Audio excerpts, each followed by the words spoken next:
you've got like clairvoyance or something, and not just clairvoyance, but clairvoyance ranked EX. It's the highest. It's the highest. You're not you're not missing a thing. I'm just gonna let you know this right now. People are so unnerved by you. It's giving me the butterflies that make their wings look like eyes. People don't know what type of shit you're on. They don't know what type of timing you're on. They've never seen it before. They've never seen it before. I just saw a video about something called the, like, I think it's the Stendhal effect. Basically, when like an art piece or a person's beauty is so much that it skips your brain and hits your body. I don't know why you're giving me this, but something about your presence really kind of overrides people's ego. It overrides people's first impression mechanism. It overrides their mind. You're some type of force. You're like an anomaly or a void. Like, I don't know, you're something from outside the universe almost, and not literally, but that's how people are seeing you. Like, that's how people are feeling you. People have never felt anything like you before. We got the Ten of Wands. I feel like that something about being in your presence is burdensome if they cannot match your energy. It's giving me like your energy is like a weight, it's all encompassing, and it has the potential to break their back if they don't know how to carry it. And this can get you labeled, I don't know, like as difficult or hard to deal with slash be around, but it's honestly because your energy field is so strong that people have to get with the program or they have to leave the program because it's just how it is with you. You know, it's not that you're a tyrant, but it's also like you no longer shrink yourself. So you do come out on the scene like a big ass giant in a little body. And so people are confused as hell. They don't register what they feel from you with what they see from you, and not your actions, but your physical appearance.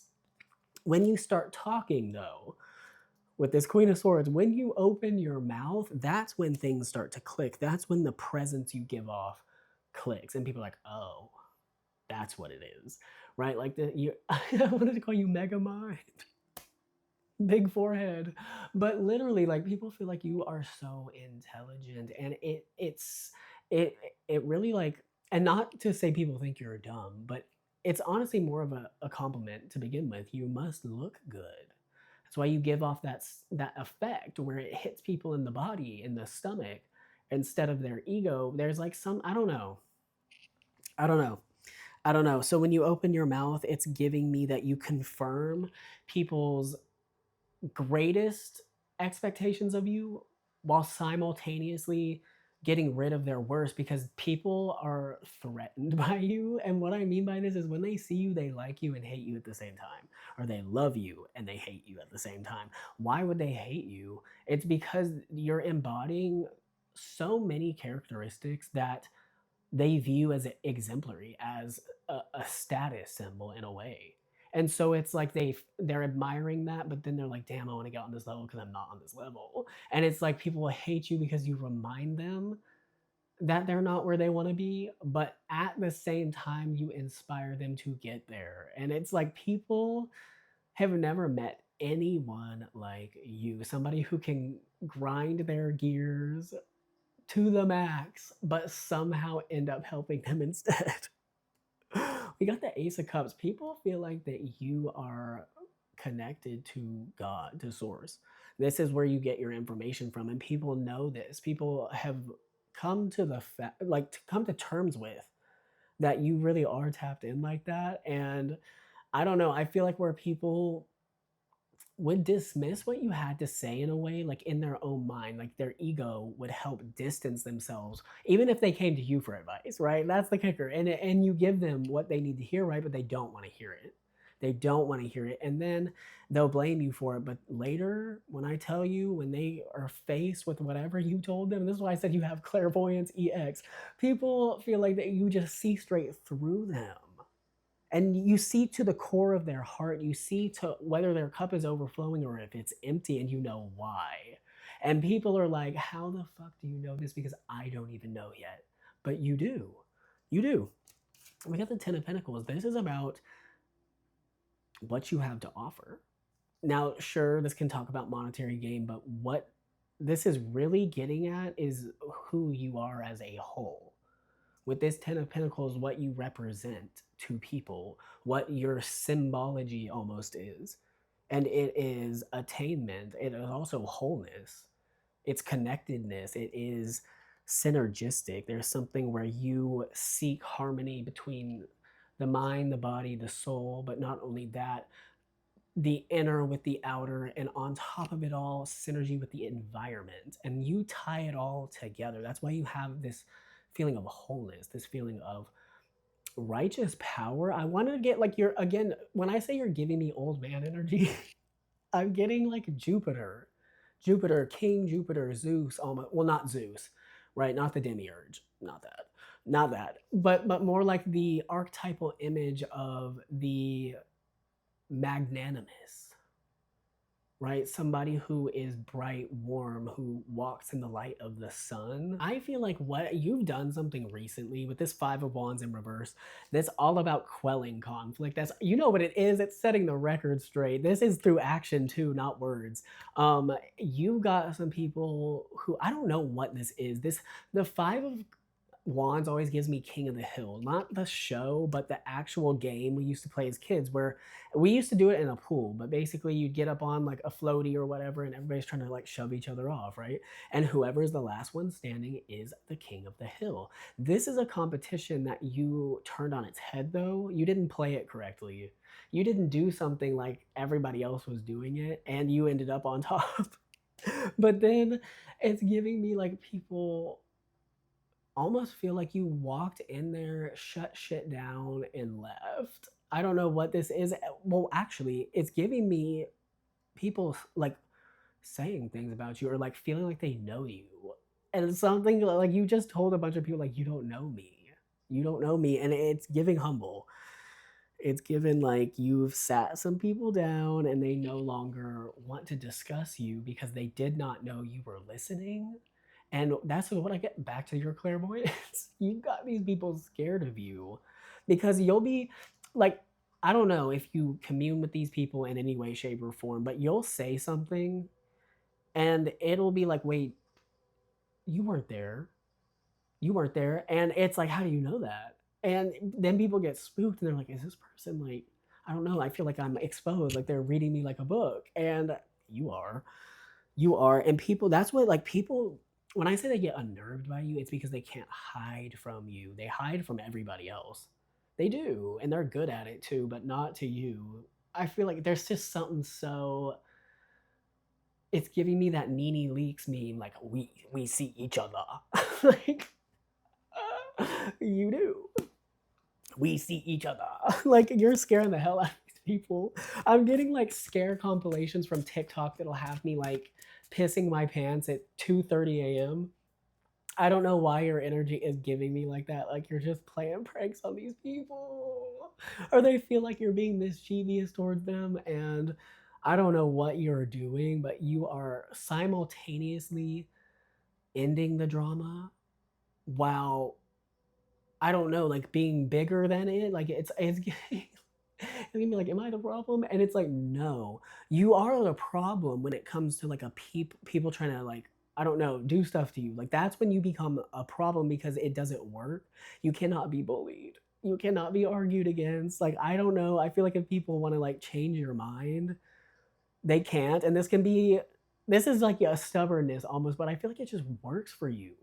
It's because of the level of intuition you have. Like, you know you're right. You know you're right. So when people try to convince you otherwise, it's like, okay, I'm not about to sit here and act like I believe y'all, or y'all, like, I don't know, you set the record straight. And people just, no matter how many times you do it, they always act like it's the first time you've done it.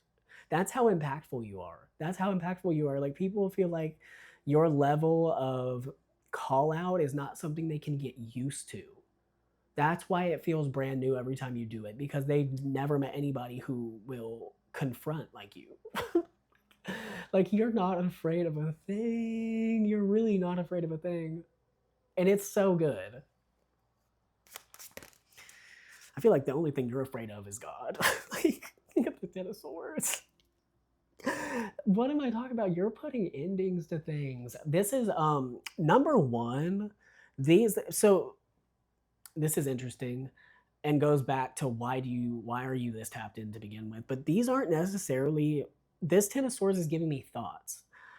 People's thoughts about you, not even the ones they've maybe shared or verbalized yet, but you're putting an end to preconceived notions in people's mind before it ever leaves their mouth. You will shatter a stereotype. You will be placed in front of a person by God on purpose for them to stereotype you, even if it's in their head, so that you can absolutely devastate and destroy a bubble.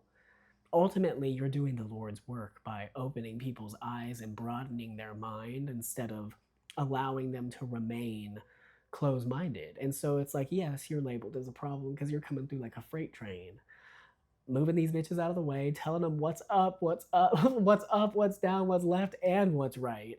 And I'm telling you that they hate it, but they cannot do anything about it because something you're spitting is facts. It's pure truth. It's I want to say unadulterated truth. They cannot run from it. You cannot be fleed from. They can try to escape you, but it's giving me like they'll run from you and they'll see you like fade into the background and they're watching only to turn and then you're right there.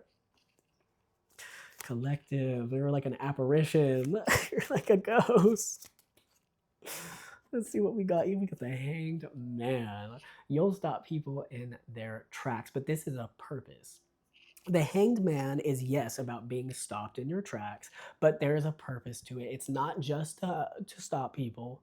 It's like God placed you in this role on purpose. But the Hanged Man, they are stopped in your tracks so they can see a greater truth. They are stopped in their tracks mentally, especially mentally, right? I'm just getting any sort of closed mindedness, you are the counter to. You embody something that I don't know. It shatters the mind in a good way. If we, that's why sometimes I describe you as Lovecraftian because you do have this effect, this passive effect that is on purpose, right from God, but it's like you're not actively. This is just how you are. This is just how you are. You're expansive. You are abstract. You are hard to pin down, and this is for a purpose. So it's like when a non out of the box thinker gets around you, it's because God has told them now is your time to think outside the box. It's like we need you to expand your limits, and here is collective to help you do that. It can come through a trigger. It can come through inspiration. It usually comes through a trigger. Let's be real here. I mean, that's human nature. There's nothing wrong with it, right? Like just because you have to get triggered to change does not mean something's like wrong with you. It means that you're human and sometimes you need that like say, "Hey, wake up a bit." And you are that. Like you are that. I don't, you're God's backhand. Why are you God's backhand? Just God. Yeah. Ooh, I was gonna skip past this King of Wands, but then it brought me back to that magnanimous Jupiterian energy. This is the archetype I'm thinking of. It is the king in the chair, in the throne, on the throne. You don't have to be a man, um, but who is acting just, righteous with care. It's giving me the type of person who doesn't like you know how royalty stereotyped or stuck up snobbish and just everything awful. You're the type of like king, like the king of the people who would go down there and be at eye level with the people who look up to you. And it's special. It is special. And it's because not everybody does this. I feel like you're, oh my God, I'm getting Game of Thrones. What was her name? Joffrey's, I don't know, like third wife. I don't know. She's that really sweet woman. And basically, she was embodying this. She would go down to the slums and kind of like just commune with the people and like give them food. And I don't know, she just would treat them like she was one of them. And people, and it's not because. I'm saying like I'm not trying to create a comparison between you and others. It's not that at all. But basically, people are feeling like because of the way that you are, The way that you act and the way and the effect that you have on people, you give that type of vibe. Like, who is this? Like, they're giving me crowned. And so when they find out that you're down to earth, you're more than willing to talk about any and everything. And it doesn't even matter who it is. I feel like you don't mind getting personal. You don't mind allowing people to know you and for you to know them. It's very special. I feel like this is why God has such favor over your life, because you can be used in the best way possible, and not that you're a tool, right? But to be used by the divine is an honor, especially like this. Like, you're a bridge, you are a linchpin, the linchpin of heaven, Gilgamesh. Yeah, you are definitely a light in the dark. With the Seven of Cups, you are somebody who lights the way. Lights the way because you had to navigate it in the dark. God made you navigate it in the dark so that you had that mental map that you already knew. And so when it's like, so you could become the light itself. Isn't that crazy? Like, you were put through trials, tribulations, and put into the dark so that you could light it up on purpose, so that you could become a light. And you have, and you're blinding. You're like the sun.